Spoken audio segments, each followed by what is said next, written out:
DJ पारस निषाद की तरफ से नया साल की ढेर शुभकामनाएं। आप सबको हैप्पी न्यू ईयर।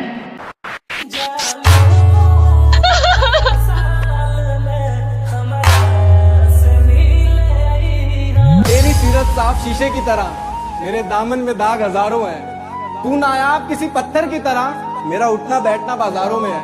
डीजे पारस निषाद फिर भी आजमाऊंगा, कोई खास बचा नहीं जमी पर मेरा अपना।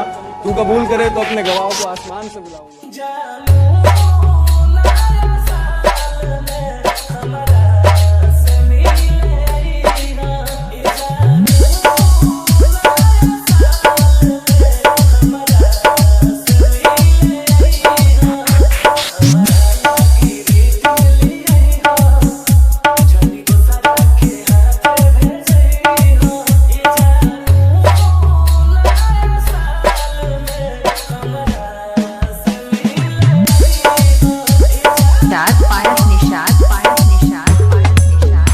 डेरा मोबाइल नंबर 8983461169 पर संपर्क करें।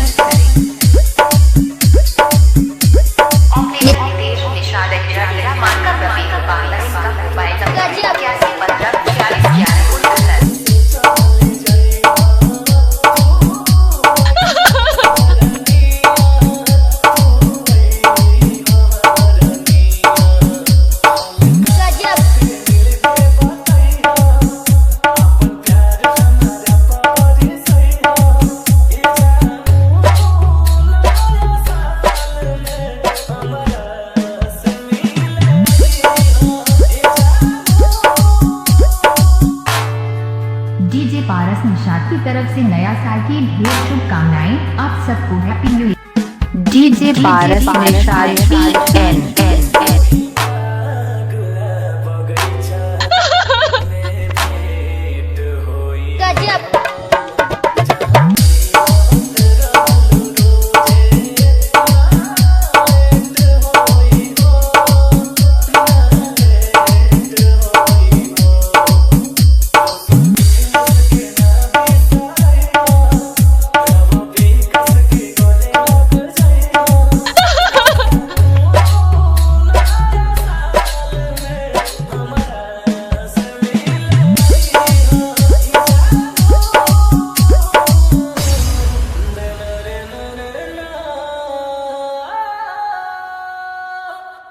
ऑपरेटर नितेश निषाद डेरा मार्का बांग्ला। इनका मोबाइल नंबर 8115461169।